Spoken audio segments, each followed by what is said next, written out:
Matumaini yangu kwamba mzima popote pale ulipo. Mara tena karibu katika awamu hii ya saa 7 katika awamu ya Matukio Mtambuko. Jina langu Elizabeth Mutuku.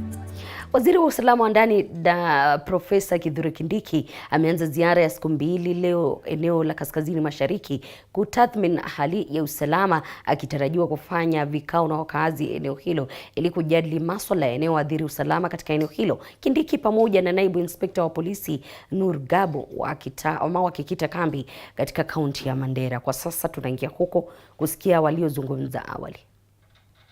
Nimesikia mahitaji mengi ambayo mumetaja na tumeshapanga. Nimeambia county commissioner vile tutaendelea ili hayo mahitaji yatekelezwe.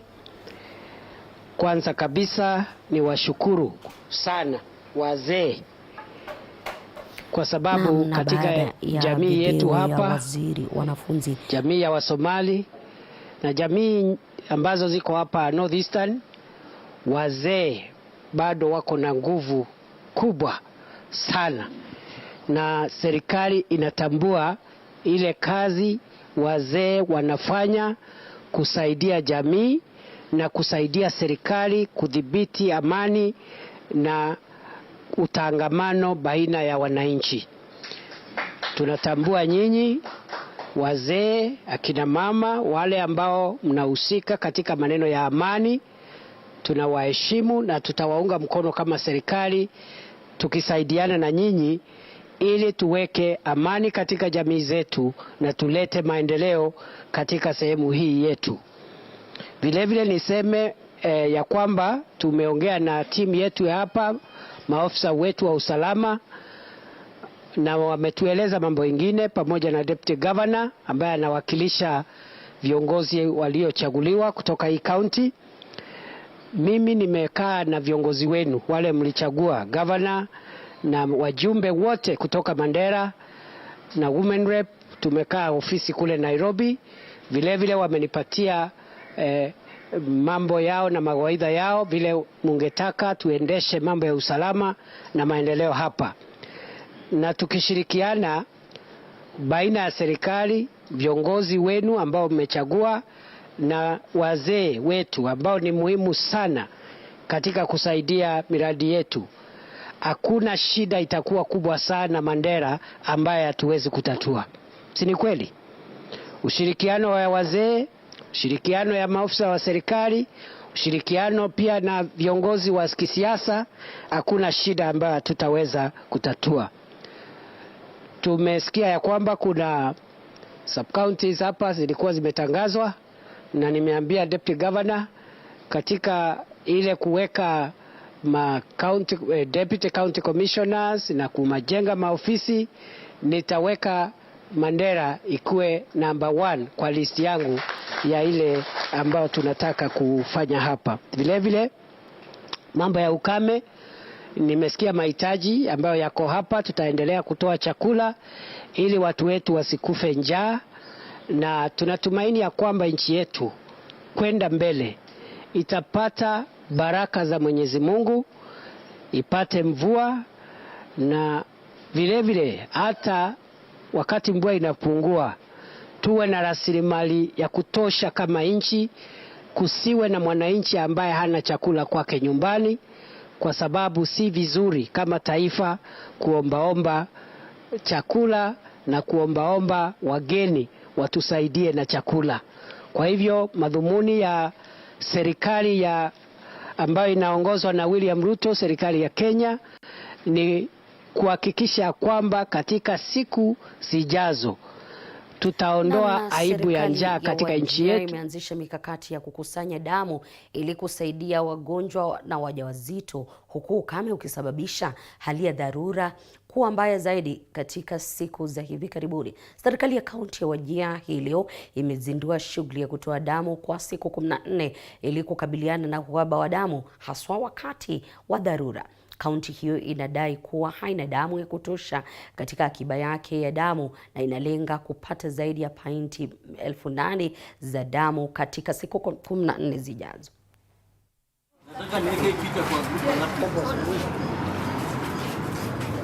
So namba usiandike, unapeana neno. Before upeane namba, unapeana jina na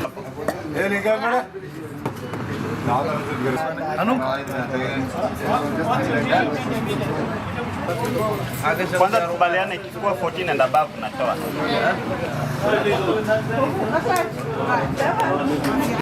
Currently, we have a lot of shortages of blood. We have only 10 units. And for ideal, we need like 30 to 50. So we're actually very short of blood. We depend on relatives who have patients to come and actually give blood. Then the same patients, the same relatives, we take their bloods to Nairobi for screening. So sometimes they can donate blood, and some of the blood after screening, they may turn out to be having some, they might be positive for some of the major diseases that can be transmitted. We have started construction of a blood satellite so that we'll be able to reach our targets. Normally our annual target is supposed to be 1% of county population, which is about 8,000 pints of blood. But as at now, we have not reached our target. We are at 1,600. So by doing all these drives and targeting the county staff, we'll be able to reach our target.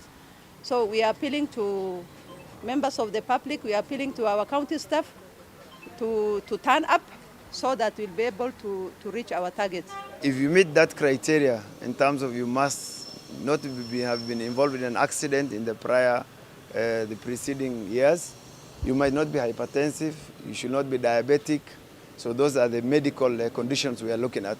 If you are either having any of those complications, we will obviously disqualify you.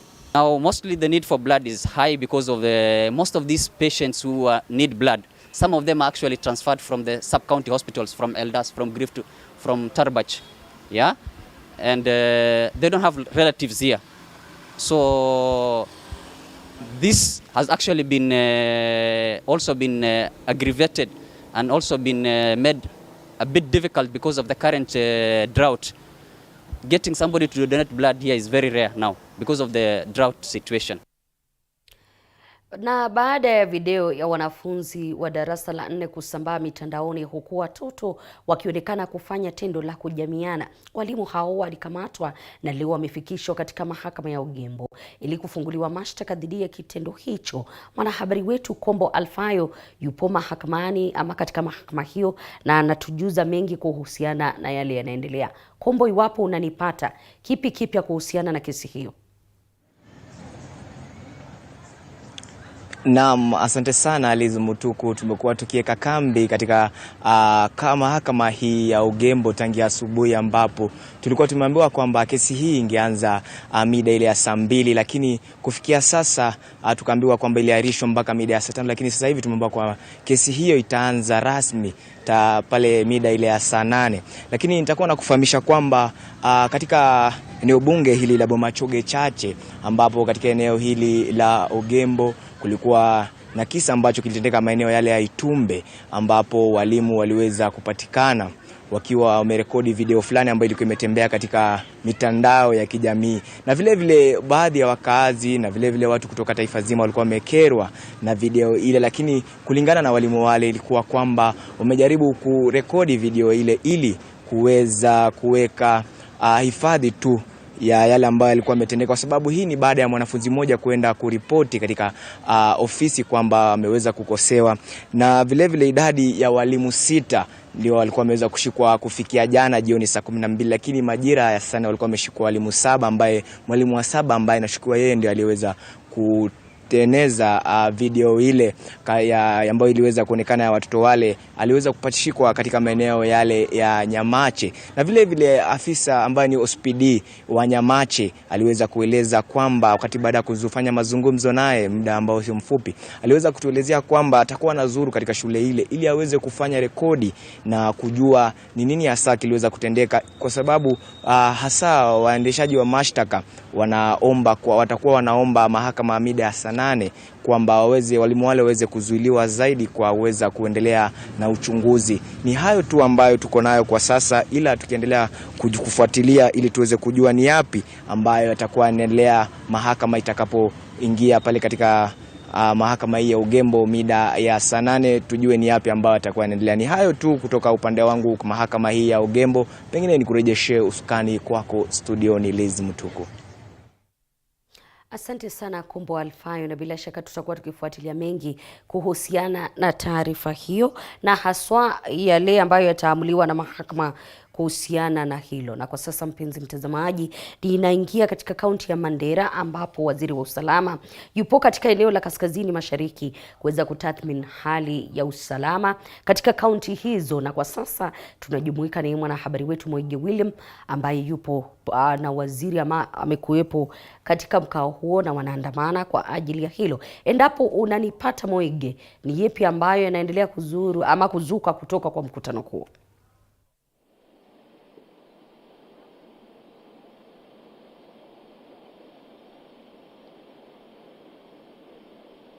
Naam, hujambo Liza. Kweli tumekita kambi katika maeneo haya ya North Eastern na Soa County ya Mandera, ndipo tulipo kwa sasa. Shughuli nzima siku ya leo tukiwa tumeambatana naye waziri wa usalama ambaye ni Kithure Kindiki. Ameweza kufika hapa kutathmini hali ya usalama, na muda mchache amekuwa na mikutano kadhaa. Mwanzo alianzia katika eneo la mpakani kati ya nchi ya Kenya na ile ya jirani ambaye ni ya Somalia, swala nzima likiwa ni swala la usalama katika kaunti hii ya Mandera ambayo kwa muda mrefu imekuwa ikiathirika na swala la usalama, haswa kufuatia mashambulizi ya mara kwa mara kutoka kwa kundi haramu la Al-Shabaab. Na pia baada ya kuzuru eneo hilo, waziri wa usalama Kithure Kindiki amekuwa na kikao na wazee kutoka kwa jamii ambayo wakaazi wa hapa katika kaunti ya Mandera, na baadaye kwa sasa hivi tunazungumza anafanya kikao na maafisa wa usalama kutoka kaunti hii. Na masuala ibuka katika mikutano hii ambayo ameweza kufanya siku ya leo, haswa wa muda ule wa asubuhi, ni swala la uchumi ambao umeathirika kufuatia ukosefu wa usalama. Na Kithure Kindiki amewahakikishia kwamba eneo hili wataweza kuongeza maafisa zaidi wa usalama ili kuboresha usalama katika eneo hili. Na pia swala la ule mpaka wa Somalia na Kenya ukazungumziwa, ambapo Kithure Kindiki amehakikisha kwamba chini ya muda usio mrefu mpaka ule utaweza kufunguliwa. Lakini Liz, kumbuka kwamba mpaka huu wa Kenya na Somalia awali ulikuwa umefungwa, na kwa sasa ni zaidi ya miaka 10 tangu mpaka huu wa Kenya na Somalia kufungwa. Hii ni kufuatia ule ushambulizi wa magaidi wa Al-Shabaab ambao wanasemekana kutoka nchi jirani ya Somalia. Lakini Kithure Kindiki amewahakikishia wakazi kwamba eneo hili maafisa zaidi wa usalama wataweza kutumwa katika eneo hili ili kuboresha au kudumisha usalama, kwani imeathiri pakubwa usalama wa eneo hili. Jambo lingine waziri Kithure Kindiki ameweza kuzungumzia ni swala la ukame ambayo imeathiri pakubwa eneo hili, na kwamba serikali itaendeleza kutoa chakula cha msaada. Hili si kaunti pekee ambapo waziri wa usalama Kithure Kindiki ataweza kuzuru. Akitoka katika kaunti hii ya Mandera ataweza kuelekea kaunti ya Wajir. Pia swala muhimu ama kipaumbele litakuwa swala la usalama. Kumbuka kaunti hizi au eneo hili la North Eastern limeathirika pakubwa ikifika ni swala la usalama. Lakini la muhimu pia, kando na kuzuru kwake, Kithure Kindiki aliweza kuandamana na maafisa wengine wakuu katika idara hii ya usalama, akiwemo naibu inspekta mkuu wa polisi ambaye ni Nor Gabu. Pia kunaye komanda wa GSU wameweza kuandamana naye katika eneo hili. Letu hapa kuu litakuwa kumfahamisha mtazamaji wa TV47 yote yatakayokuwa yakijiri kutoka eneo hili la North Eastern. Ila kwa sasa joto jingi, nitarejesha kwako Liz Mutuku, ila taarifa zaidi katika taarifa zinginezo za hapa TV47. Kwako Liz. sana Moige. Bila shaka tutakuwa tukiandamana nawe katika taarifa zetu kuweza kusikia mengi zaidi kuhusiana na mkutano huo na kaunti mbalimbali ambazo watazuru na washikadau tofauti wa kutunza mazingira katika kaunti ya Makueni. Hii leo wamekongamana katika shughuli ya upanzi wa miti na kuhamasisha umma kuhusu umuhimu wa kutunza mazingira, chemichemi za maji katika eneo la Makindu, kaunti ya Makueni. Kongamano hilo pamoja na mali inahusisha serikali ya kaunti ya Makueni, idara ya wanyamapori KWS na ile utafiti wa misitu. Na kwa sasa tunajumuika na mwanahabari wetu Philip Ngumu, iwapo unanipata, kazi kwako. Na Mtuku na kupata vizuri nikiwa hapa katika eneo la kiu tu la chemichemi ya maji katika eneo hili la Makindu, kaunti ya Makueni. Washikadau tofauti wamekongamana katika eneo hili tu ili kuhakikisha utunzaji wa mazingira katika siku hii ya leo tu ya kuhakikisha mazingira yanatunzwa tu, na aswa zile sehemu ambazo ni chemichemi ya maji. Ningelipenda tu bila kuenenda sana nizungumze na waziri tu wa mazingira katika kaunti ya Makueni atueleze kongamano hili ambalo linakuja siku ya leo lina maana gani na mnahakikisha kwa njia gani wananchi wanafikiwa na ujumbe huu. Asante sana. Kwa majina naitwa Dr. Sonia Nzilani Musyoka, nikiwa waziri wa Lands, Urban Planning, Environment and Climate Change. Na leo ni siku muhimu sana, World Wetland Day. Ni siku inasherekewa dunia mzima, sio hapa peke yake. Na Makueni tukaona tusherekea hapa kwa hii catchment ya Q ambayo ndio the biggest catchment of Makindu River, na ndio the biggest wetland in Makueni County.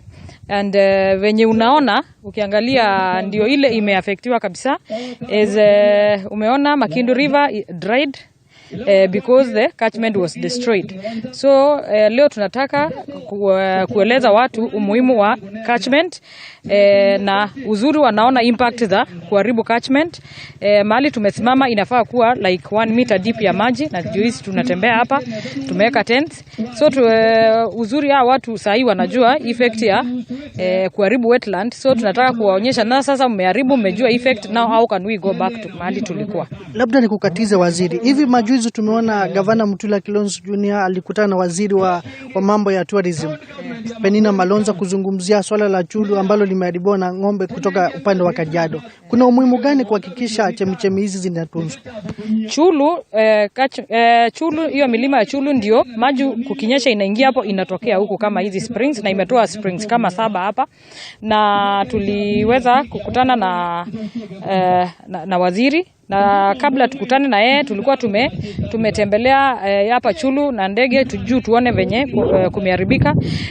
Ni sikitiko kwamba tuliona livestock wengi kuliko wanyama wa pori, given it's a national park. Na hao wanyama, sababu hii upande ya Ukambani kuna fence, electric fence all through, so Wakamba hawezi ingia, lakini ile upande mwingine ya Kajiado hakuna fence, so wao wanaweza ingiza mifugo yao kwa urahisi.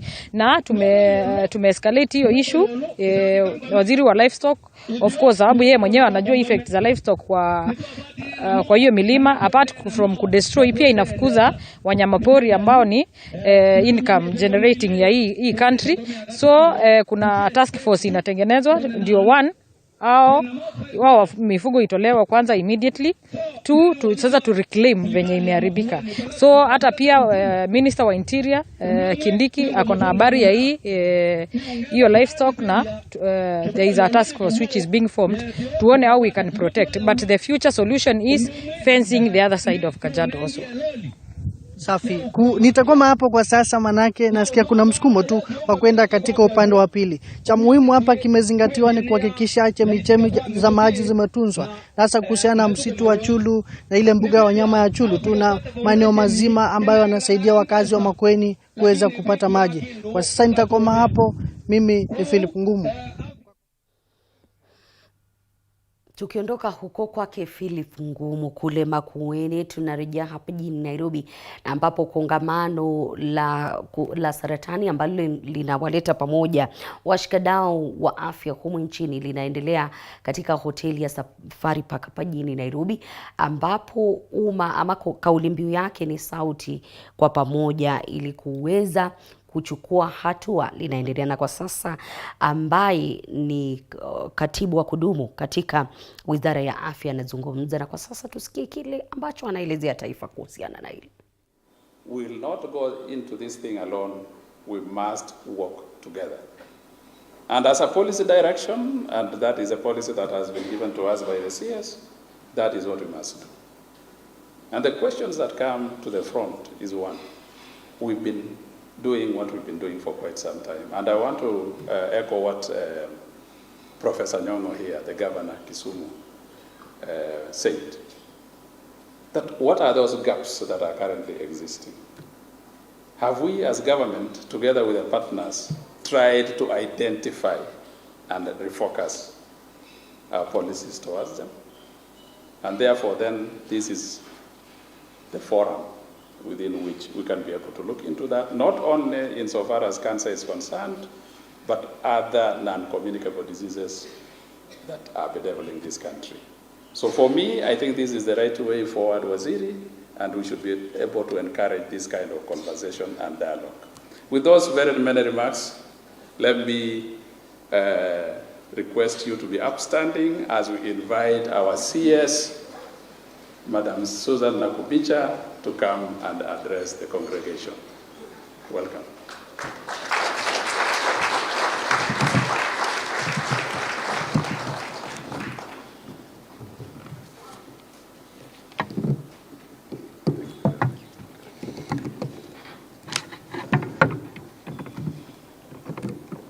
Thank you.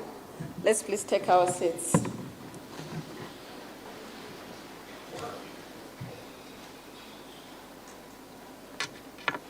Asante sana, Dr. Gidinji. I almost missed this opportunity, but I prayed and worked hard. I've come straight from Dar into this room because of the importance that I put to this.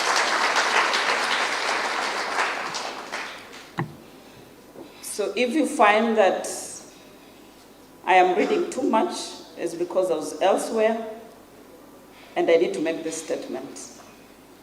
But wherever I was is tied to what we are doing here today. I've just come from Dar to make commitments on behalf of this country on matters HIV and being able to end AIDS in children by 2030.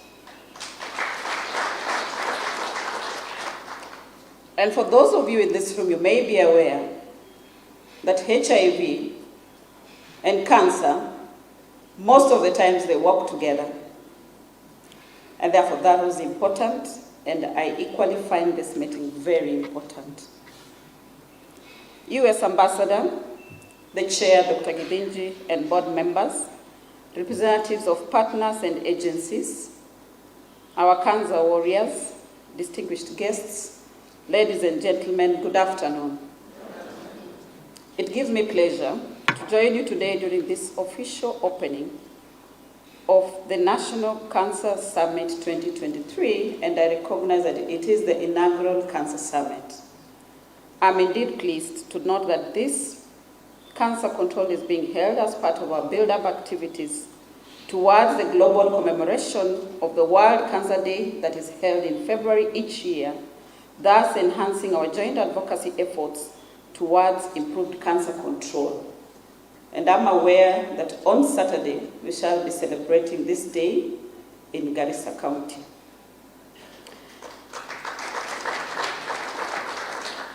Ladies and gentlemen, cancer remains a public health concern in our country.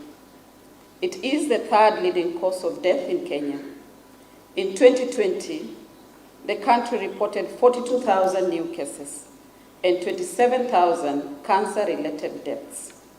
The top 5 cancers are those of the breast, the cervix, the prostate, esophagus, and non-Hodgkin's lymphoma. These 5 cancers account for nearly half, that is 48% of the cancer burden in the country. Notably, 9 women die every day due to cervical cancer, while 9 in every 10 persons with esophageal cancer will succumb to the disease. Currently, majority of persons diagnosed with cancer will succumb to the disease, since approximately 70% of cases are diagnosed in advanced stages when cure is almost impossible. Cancer bears an immense cost to the nation due to the years of life lost as a result of premature deaths, lost productivity, and the long-term effects of cancer. Huyo ni waziri wa afya Daktari Susan Nakumisha akizungumzia hilo, na vile awali tumemsikia katibu mkuu katika wizara hiyo ya afya Daktari Peter Tuma akisema kuwa wanastahili kuzingatia kuweka mikakati ya kuweza kupambana na magonjwa humu nchini, sio tu saratani bali kuimarisha wizara ya afya humu nchini. Lakini tutakuwa tukisikia hayo mengine baadaye na mwanahabari wetu wa afya ambaye ni Zainab Mohamed. Lakini tume ya kitaifa ya kutetea haki za binadamu nchini KNCHR imeandaa warsha mjini Kitale, kaunti ya Trans Nzoia, ili kuelimisha wanahabari kuhusiana na masuala mbalimbali ikiwemo jinsi ya kuripoti mambo muhimu yanayoambatana na haki za kibinadamu humu nchini. Na kwa sasa tunaungana na mwanahabari wetu Isaac Famba. Famba, endapo unanipata, ni kipi ambacho kinatuhusu sisi wanahabari?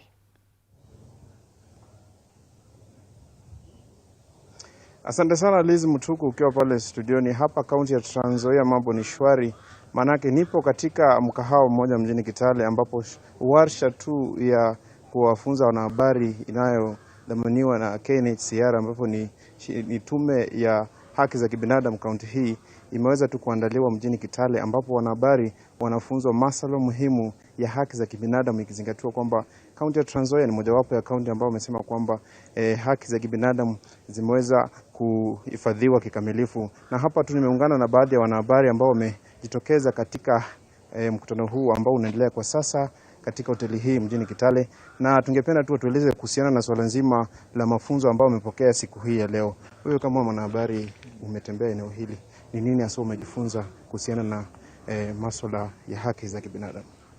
Kwangu mimi warsha hii ni muhimu, nikizingatia kwamba eneo hili limekuwa likiripoti visa vya dhuluma ya kijinsia, na warsha hii inafungua ama inaweka uwazi wale stakeholders ambao tunahitaji kufanya nao kazi, especially Kenya National Commission on Human Rights ambao wameandaa hii warsha, na pia tukizingatia kwamba eneo hili linapakana na kaunti ambazo zimekuwa na mizozo ya wizi wa mifugo. So kumekuwa na ile hali ya watu labda kukosa ile namna ya kupatana. Basi sasa kupitia katika hii warsha tunapata ya kwamba haki za kibinadamu, tunajua jinsi ya kuripoti visa hivyo, na tukizingatia yale ambayo tumefunzwa mahali hapa. Kwangu mimi, kwa hivyo nasema kwamba warsha hii ni muhimu sana. Na kaunti hii kuna wakati mmoja ilikuwa kati ya kaunti ambazo zilikuwa zinaripoti visa vya dhuluma ya kijinsia. Na sasa tunajua ni watu gani tunatakana tuhusiane nao ili tuweze, labda utauliza nani ya kueleza mambo fulani kuhusu kisa fulani. So imetufungua kama wanahabari katika eneo hili. Yes. Pengine tu hapa niko na CEO wa tume hiyo nchini. Pengine ningependa tu tueleze ni nini haswa tunatarajia katika warsha hii ya leo, na pengine ni mambo gani muhimu hasa mnazingatia katika warsha hii. Asante sana kwa majina. Mimi naitwa Daktari Bernard Mogesa. Vile umesema, mimi ndio CEO ya Kenya National Commission on Human Rights. Katika hii warsha ambayo tumeandaa leo na waandishi wa habari, ni kwamba tunataka waongeze ujuzi vile wanafanya reporting ya mambo ya human rights. Na ukiangalia hapo nyuma, tunaweza tukasema ya kwamba kama tume, waandishi wa habari wako katika ile mstari ya mbele kama human rights defenders, na kwa hivyo wao ndio front line, na wakishirikiana na tume na kuimprove ile standards ambaye tunasema ya reporting standards on human rights. Hiyo haswa ndio tulikuwa tunazingatia. Pia tumekuwa na ile kujiamishisha yale mambo ambayo pia yanaendelea katika eneo hili. Kwa mfano mambo ya insecurity vile yanafanyika, na vile ni akina nani wanatakikana wawe katika mstari ya mbele kusaidiana na majournalists na pia hii tume yetu ya kitaifa ya kutetea haki za binadamu kuona ya kwamba human rights is protected all through. Ukiniruhusu maybe niongee jambo moja la kwamba kuna pia visa kama child labor ambaye pia is very common in this area, the border insecurities, attacks here and there, gender based violence. Hizo ndio zile changamoto ambaye waandishi wa habari wataendelea kuzingatia, na sisi tukipata habari kama tume tunaishikilia na tunafanya further investigations, na pia kama inatakikana tunaweza hata tukaenda kotini tusimame na wale ambao wamedhulumiwa. Okay, asante sana Liz Mutuku. Hayo tu ndio maoni ya CEO wa tume hii ya haki za kibinadamu nchini, ambao kweli wanaelezea masuala muhimu kuhusiana na haki za kibinadamu, hasa ikizingatia leo hii wamekuwa na mkao tu na waandishi wa habari mjini Kitale. Tutaendelea kufuatilia taarifa hizi hadi tujue ni nini hasa kitakachojiri kuhusiana na warsha hii ya siku ya leo. Kwako Elizabeth Mutuku pale studioni. Asante sana. Unajua, uhuru wa wanahabari ni kitu cha kudhaminiwa na kuweza kulindwa kwa vyovyote vile. Manake wakati wanahabari wamekosa uhuru wao, kumbuka taifa limekosa sauti. Usicheze mbali, nikirejea nitakuwa nikiendelea na mengi kuhusiana na taarifa zetu kutoka kaunti zote 47.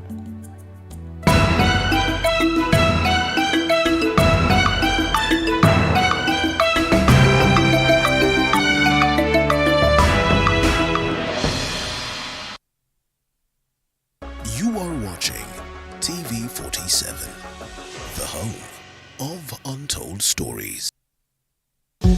Hey!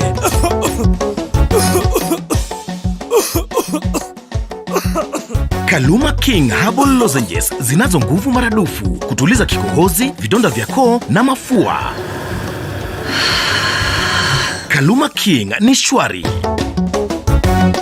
Chika mama huyo muharifu kaiba kuku zangu, vifaranga wangu na mayai zote pia kabeba. Haya, chika mama huyo. Maumivu yakizidi, muone daktari. Since 2009, All Saints has strived to nurture confident, responsible and ambitious young men into future leaders. Located on 20 acres in a serene and conducive environment, some 4 kilometers from Embu Town Center, it's a modest, cost-friendly education center. We are proud of our strong heritage of opening minds, unlocking talents, and building leaders. We prepare young men for a life dedicated to leadership, achievement, and service to the world. All Saints Senior Boys Academy. You are watching TV47, the home of untold stories.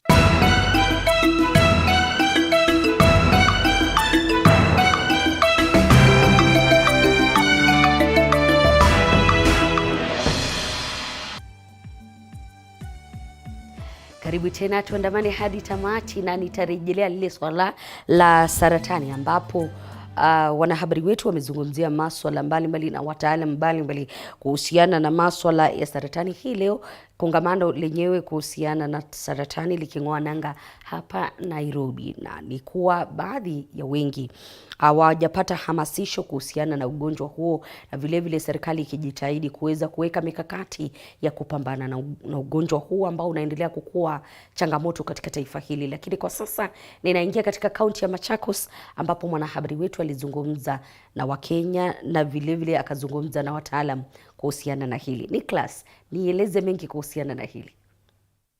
Naam, shukran sana mwenzangu na kupata kwa njia ambayo iliyo shwari kabisa. Kama ulivyodokezea, tukiangazia masuala kuhusiana na saratani. Na hapa katika kaunti ya Machakos nimebahatika kwa njia moja kuweza kumpata waziri wa afya wa kaunti ya Machakos, Mheshimiwa Daniel Yumbi, ambaye yuko hapa ili kuweza kutupatia takwimu kamili kuhusiana na cancer status ya kaunti ya Machakos, dunia inapoendelea na kuhamasisha jamii kwa ujumla kuhusu upimaji na vile kuweza kutambua kansa na vile vile kuweza kutibu. Karibu sana waziri, unaweza kutuelezea haswa cancer status ya kaunti ya Machakos kwa sasa hivi ni ipi?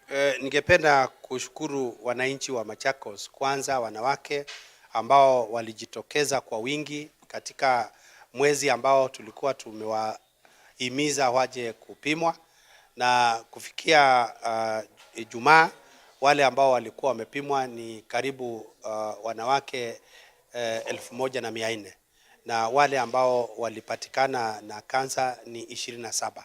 Kwa hivyo hiyo takwimu ambao tumepata, na kansa ile imeenea kwa wingi katika kaunti ya Machakos ni kansa ya matiti. Hiyo ndio kansa ambayo iko kwa wingi, walakini jambo lile muhimu kwa wananchi ni kwamba wapime mapema, wajiandikishe kwa NHIF, kwa sababu kama mwananchi amejiandikisha kwa NHIF inapeana comprehensive care na cost yote ama malipo yote ya kansa yanagharamiwa na bima ya matibabu ya NHIF. Kwa hivyo wananchi wanahimizwa wajiandikishe, wapime mapema, alafu wafuate maagizo ya madaktari. Malipo ya kansa jinsi ambavyo inasemekana ni ya gharama kuu, lakini serikali imefanya juhudi kuhakikisha kwamba bima ya NHIF imegharamia malipo yote. Kwa hivyo mwananchi anapaswa tu kujiandikisha kulipa NHIF, na kwa mwaka NHIF ni 6,000, na wakishalipa basi matibabu yote wanapewa na inagharamiwa na serikali. Walakini niko na wataalamu wangu nyuma yangu hapa, niko na viongozi wa heads of departments and directors wa county na wasimamizi wa sehemu hii ya kutibu saratani. Huyu ni mmoja wao ambaye angeweza kuwaeleza jinsi mambo yalivyo. Na unaweza tuelezea tu kwa kidogo vile cancer status ilivyo katika county ya Machakos kufikia sasa? Okay. Kulingana na vile currently the data that we have, breast cancer ndio ya kwanza, which is one of the preventable cancers, and then inafuatiliwa na njia ya uzazi. Kama vile waziri amesema, at least we've not missed the opportunities, the 27. So tunashukuru wamama vile wamekuja, wametokea kwa wingi, na tunawahimiza waendelee hivyo. Na wale watoto wako between 9 to 14 years, wajue kansa ya njia ya uzazi inaweza zuiliwa. So tunahimiza wazazi wapeleke watoto waende kuchanjwa. Ndio by the time tunafika 2030 at least tumepunguza hiyo namba. Na eneo la Mwala linasemekana kwamba kuwa na kansa kwa wingi. Sijui nimeambiwa niweze kuzungumza na kaka hapa kuhusiana na eneo la Mwala ambao linafahamika kuwa na Dr. Krimi, eneo la Mwala linasemekana kuwa na kansa nyingi. Sijui tatizo ni gani, zinatokeaje, inakuwaje? Asante sana.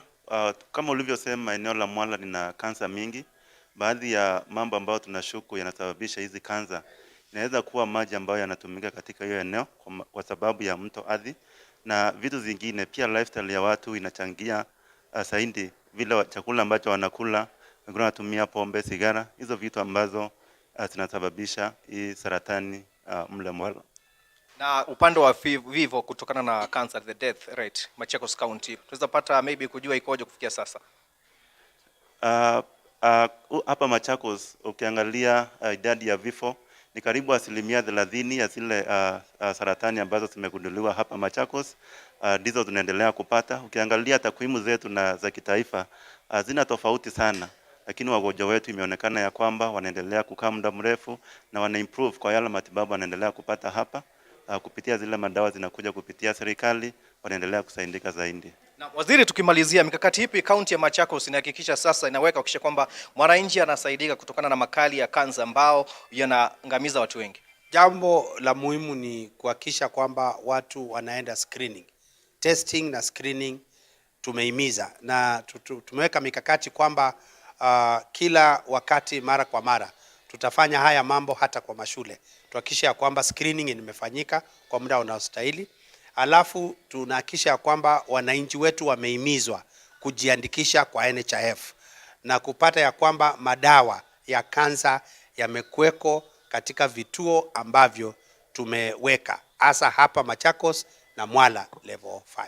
Naam, asante sana waziri. Basi umesikia pale mpenzi mtazamaji kuhusiana na swala nzima katika kaunti ya Machakos. Hivyo ndivyo ilivyo. Kisema kwamba kati ya wale walio na saratani 30% ndio ufariki, na vile vile kati ya mwaka huu kuanza tangu mwaka 2023 kuweza kuanza kufikia sasa zaidi ya watu 1400 wameweza kujitokeza kupimwa saratani, na umesikia saratani ya matiti ndio ambayo inaongoza katika kaunti ya Machakos. Basi sina mengi kutoka hapa katika kaunti ya Machakos. Mimi ni Nicholas Mbai, naregesha kwako studio. Asante sana Nicholas kwa taarifa hiyo, na bila shaka kuzungumza na wataalam na hao wanawake 27 kama ilivyoelezewa na Daktari Yumbia ambaye ni waziri wa afya katika kaunti hiyo, walipatikana na saratani. Tuna matumaini kwamba ikigunduliwa mapema kuna uwezekano mkubwa wa kuweza kupona. Na sasa nitaingia katika kaunti ya Nandi ambapo mwanahabari wetu Chrisbet vile amezungumza na wataalam kuhusiana na swala hili la saratani, tupate kusikia kule Nandi hali ipo namna gani. Chris, kazi kwako, utujuze mengi. Huku ulimwengu ukikaribia kuadhimisha siku ya saratani ambayo ni Februari 4, nimeweza kutembelea hospitali ya rufaa ya Kapsabet kujua kaunti ya Nandi imeweka mikakati zipi ili kupambana na ugonjwa huu. Nimeweza kuzungumza naye daktari mkuu katika kitengo cha kutibu saratani hapa kaunti ya Nandi, Patrick Kenei, na amekuwa na haya ya kusema. We have had an increased rates of cancer prevalence in Kenya. I want to confirm that the same preferred rates are equally reflected within our counties. Breast cancer is still one of the leading cancers, with close to around 16% for the last data for 2022, and also cervical cancer coming closely at around 12%. We also have prostate cancer in men, which is also in a very much increasing trajectory, close to around 5,200 cases in the last 2022 data. This is the same in our county. I want to confirm that the same data which is reflecting globally in our country nationally, is still a reflection in our county. At the moment, we have breast cancer still leading. Unfortunately, our data is not up to date in terms of, because we don't have an active cancer registry. But from observational studies we have, and a number of cases of patients with cancer, breast cancer is still number one. Cervical cancer is still one of most close to the second leading cases of cancers, and also leading causes of cancer mortality within our setup here in Kapsabet and Nandi County as a whole. We have these cancers, cervical cancers, being diagnosed way at stage 4, almost 80% of them. And the saddest thing is, this is one of the cancers which has the highest cure rates. And again, we have different tools for screening these cancers, cervical cancers. It is only a discussion that should be taken back to the community, cancer education.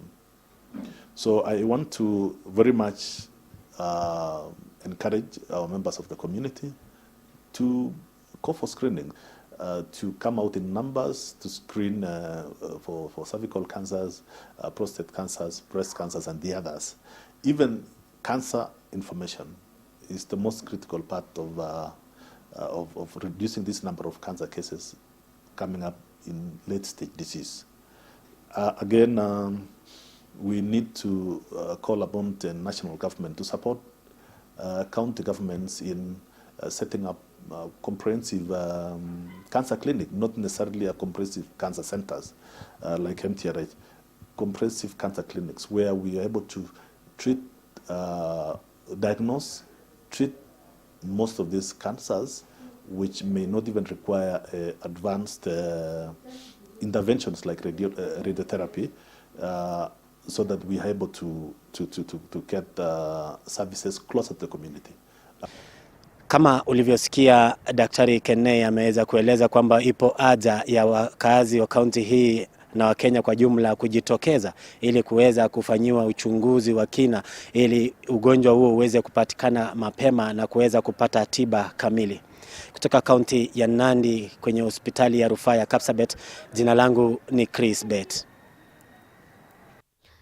Na bila shaka nikisikiza Chris Bet na mtaalamu ambaye amekuwa naye ambaye ni daktari, kansa ambazo zinaongoza ama saratani ambazo zinaongoza humu nchini ni pamoja na saratani ya matiti, saratani ya uzazi kwa wanawake, na ni saratani ambazo zikigunduliwa mapema kuna uwezekano wa kupokea matibabu na ukapona. Hivyo basi chukua nafasi, enda ukapate kupata kipimo haswa kwa wanawake, na hili linaweza kuepukika. Siku moja baada ya waziri wa usalama wa ndani Profesa Kithure Kindiki kutangaza pombe haramu na dawa za kulevya kama mojawapo ya tishio la usalama wa taifa, wamiliki wa baa kutoka kaunti ya Kiambu wamewataka wadau katika serikali ya kitaifa kuzidisha vita dhidi ya pombe hiyo haramu pamoja na kuweka vita dhidi kwa wasambazaji ili kukabiliana na tishio hilo. Naibu kamishna wa kaunti ndogo ya Lari Samuel Kariuki amesema kuwa watashirikiana na mamlaka ya kutoa leseni ili kuwepo na njia ya kutathmini pombe haramu na halali wa kutumia njia za kidijitali. Kama wewe ni distributor, lazima uwe na barua ya mwenye kiwanda ambaye anakuuzia pombe, ndio ile pombe inakuja iwe inajulikana imetoka wapi. Agusise viongozi wa sub counties 12 ili hata sisi tuwe na mpangilio mwema na tuchikane pamoja na county government kupigana na pombe baya. Wajaribu vile wataanza kwa factories, kwa sababu utakuta factories zingine ziko na pombe halali, pengine wengine ndio hawana pombe halali, na sisi hatujui. Sisi ni pombe tunatoa tunanunua. Serikali yetu itusaidie kumaliza pombe baya kutoka kwa factory. Serikali ingilie, itusaidie hiyo viwanda, ikimaliza hiyo pombe hata sisi tutakuwa na faida. Na surura wakichukua hiyo machupa, hata sisi tunajiuliza hiyo machupa inaenda wapi, na hiyo ni kampuni, kwa sababu kuna ile machupa wanachukuanga. Kwa hivyo tunaomba serikali ingilie, kwa sababu hiyo chupa inarogotwa ndio inakuja kutuletea ile pombe iko na shida. Wote wanakuaga distributor, wanaletaga pombe either kwa wine, either kwa wanatuuzia, wawe na barua wakawacha kwa distributor barua. Naye machief wawe waangalifu na wawe kwa hiyo mikutano yoyote inaongea maneno ya pombe, wawe hapo ndio wakaangalia ile pombe wa customer wanakunywa. Juu sisi kama bar owners hatujui pombe baya, hatujui pombe mzuri, sisi ni kununua, tunanunua. Na kamati ya fedha ya bunge la kaunti ya Kiambu imetaka jengo moja eneo la Juja kubomolewa kwa kukiuka sheria za usalama. Kulingana na mwenyekiti wa kamati hiyo Zack Mbugua, ndiko wamiliki wa jengo hilo wanadaiwa shilingi milioni 60, na serikali ya kaunti ya Kiambu inadaiwa kuwa wamiliki hao walidhinishwa na kujenga jengo hilo la ghorofa 5 pekee ilhali wamejenga ghorofa 15.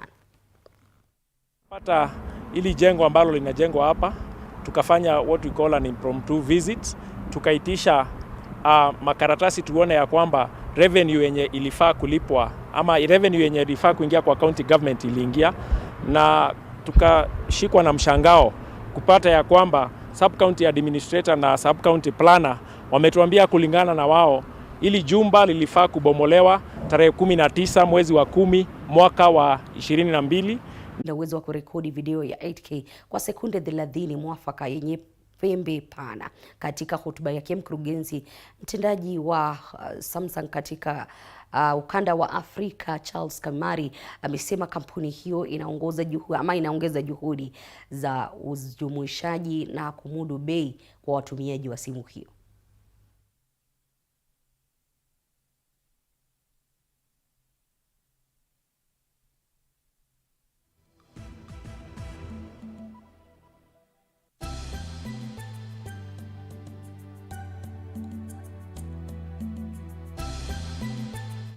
Tukisalia katika masuala ya biashara, ni kuwa wawekezaji wa benki ya Spire sasa watapata hazina yao baada ya benki hiyo ya Equity kukamilisha shughuli ya upatikanaji wa mali ya madeni ya benki ya Spire baada ya kupokea kibali cha udhibiti. Afisa mkuu mtendaji wa benki ya Equity James Mwangi amesema kuwa hatua hiyo itapanua huduma kwa wateja wa benki ya Spire wa Equity na wa Equity. Aidha benki hiyo vile vile imeridhia ushirikiano kati yao. They are well secured. We can take them over. By access that money, today they can access their money in its entirety. It's not Equity being paid. It's Power Bank matching deposits with loans and cash, assets and liabilities, so that it's more of a takeover. This transaction is to create a good and harmonious financial sector, whereby as Equity acquires Spire Bank, which has been struggling, the customers and the customers of the bank can be banked by one of the largest institutions in Africa. This transaction strengthens operations efficiency of the SACCO that is aligned to regulatory best practice through cutting down future losses in our institution, Mwalimu National SACCO. The transaction encouraged by our regulator, that is CBK and SASRA, provides confidence of consolidation